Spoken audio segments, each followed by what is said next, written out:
Assalamualaikum teman-teman semuanya.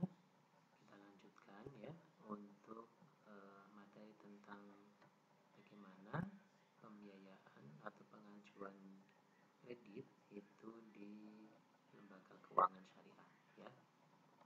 Setelah kita kemarin melakukan analisis legalitas, maka berikutnya adalah melakukan analisis perjanjian pembiayaan. Perjanjian itu peristiwa yang dimana seseorang berjanji kepada seseorang lain atau dua orang itu saling berjanji untuk melaksanakan sesuatu atau tidak melaksanakan sesuatu. Unsur-unsur dalam perjanjian esensialia mutlak harus ada dalam perjanjian ya.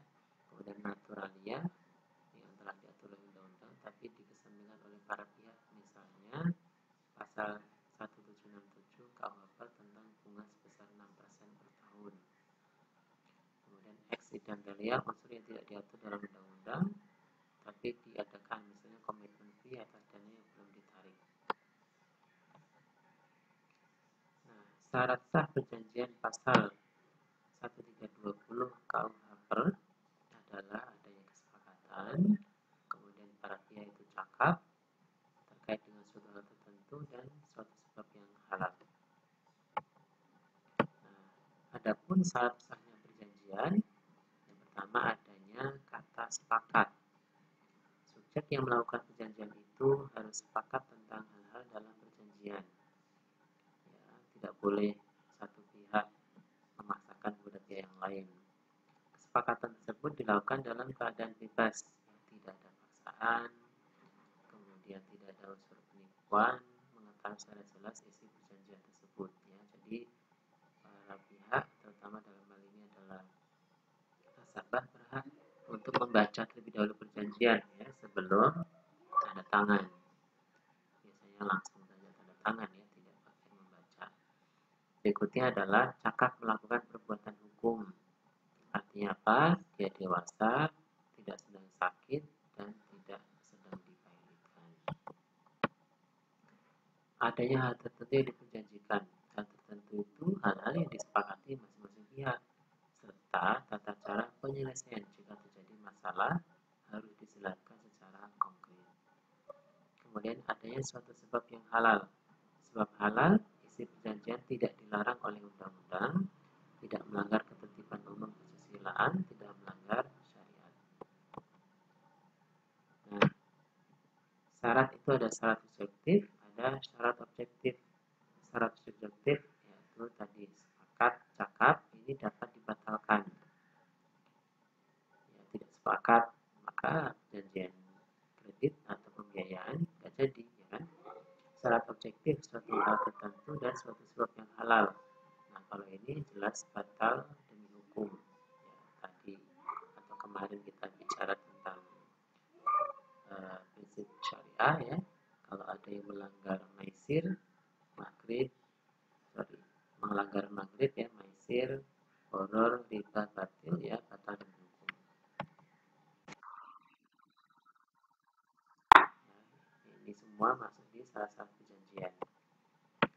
Kemudian perjanjian yang dapat batal akibat hukum jika syarat perjanjian tidak dipenuhi. Ya, misalnya mereka tidak sepakat atau para pihak ada yang tidak cakap. Kemudian perjanjian dapat dibatalkan oleh pihak yang tidak memenuhi persyaratan atau pihak yang merasa dirugikan. Sepanjang belum dapat dibatalkan, perjanjian tetap sah dan mengikat para pihak. Ancamannya selalu diancam pembatalan selama 5 tahun. Ya.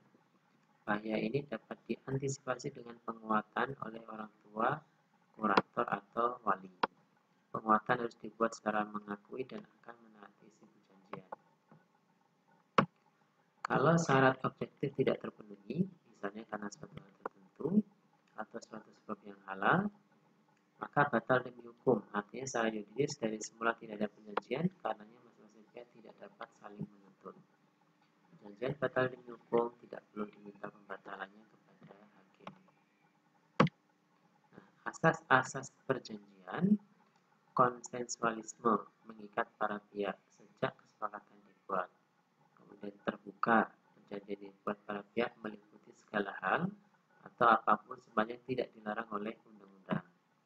Personality perjanjian yaitu para pihak mengikat dirinya sendiri dan tidak dapat mengikat subjek hukum untuk tunduk pada perjanjian tersebut.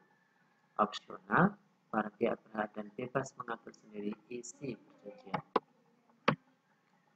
Nah, bentuk perjanjian pembiayaan itu ada dua. Yang pertama adalah akte di bawah tangan dan yang kedua adalah akte otentik. Perjanjian di bawah tangan, akte di bawah tangan maksudnya surat atau tulisan yang dibuat oleh para pihak tidak melalui perantara pejabat yang berwenang untuk dijadikan sebagai alat bukti. Hal yang penting adalah tanda tangan para pihak yang menentukan kekuatan akte di bawah tangan sebagai bukti sempurna. Ya, jadi tidak perlu notaris, tapi para pihak saja sepakat untuk mengikat dalam tanda tangan. Untuk pembuktian di depan hakim, jika tanda tangan dibantah oleh salah satu pihak, maka kewajiban untuk membuktikannya. Ya, apakah berada di pihak yang mengajukan akte di bawah tangan disebut sebagai bukti. Akte di bawah tangan diatur dalam pasal 1874 KUH Perdata.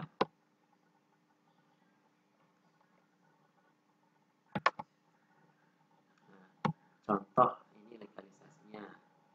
Saya yang bertanda tangan di bawah ini, notaris di sini menerangkan, saya telah membacakan dan menerangkan dengan jelas isi perjanjian ini kepada Tuan titik-titik, Tuan titik-titik yang kedua-duanya telah dikenal oleh saya, notaris, setelah mana Tuan A, Tuan B menandatangani perjanjian ini di hadapan saya, notaris, dan seterusnya.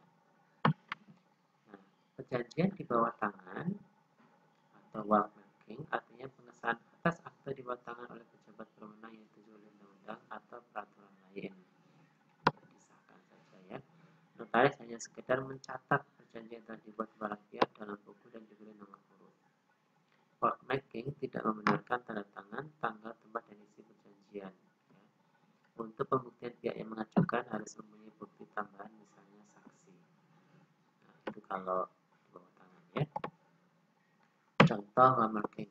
Melihat untuk di wallmarking dan dicatat dalam buku daftar yang disediakan untuk bulan ini pada hari Jumat tanggal sekian pakai nomor sekian. Nah, ini penomoran ini ya. Nah, yang kedua adalah perjanjian akte otentik. Akte otentik akte ini dalam bentuk yang ditentukan oleh undang-undang yang dibuat oleh pejabat yang berwenang di mana akte tersebut dibuat. Ya, pembuktiannya sempurna baik formil maupun materialnya. Bila ada pihak yang membantah, maka pihak yang membantah harus membuktikan kebenaran atau bantahannya. Nah, biasanya komposisi perjanjian pembiayaan atau kredit, judul, kepala, komparisi, konsideran pertimbangan definisi, isi perjanjiannya apa, dan kemudian penutup. Nah, contoh komparasi nah, seperti ini ya, teman-teman bisa melihat Tuan titik-titik jabatannya ya, menjalani jabatan sesuai dengan akte pendirian bla bla bla bla. Selanjutnya disebut seperti itu ya, direktur utama misalnya. Ini pemimpin cabang, prinsipnya juga sama. Ini untuk nasabah ya, identitasnya disebut ya, kemudian di bawahnya selanjutnya disebut nasabah. Nah, bagaimana kalau perorangan? Nah, bisa saja ya, ini nama istrinya, nah, disebut nasabah, bisa ya. Nah, alat bukti timbulnya hak dan kewajiban ya, itu fungsi perjanjian pembiayaan, alat monitoring, perjanjian pokok ikutan perjanjian tambahan, tidak mempunyai kekuatan eksekutorial, hal-hal seperti biasa. Ya, demikian teman-teman, semoga bermanfaat. Assalamualaikum warahmatullahi wabarakatuh.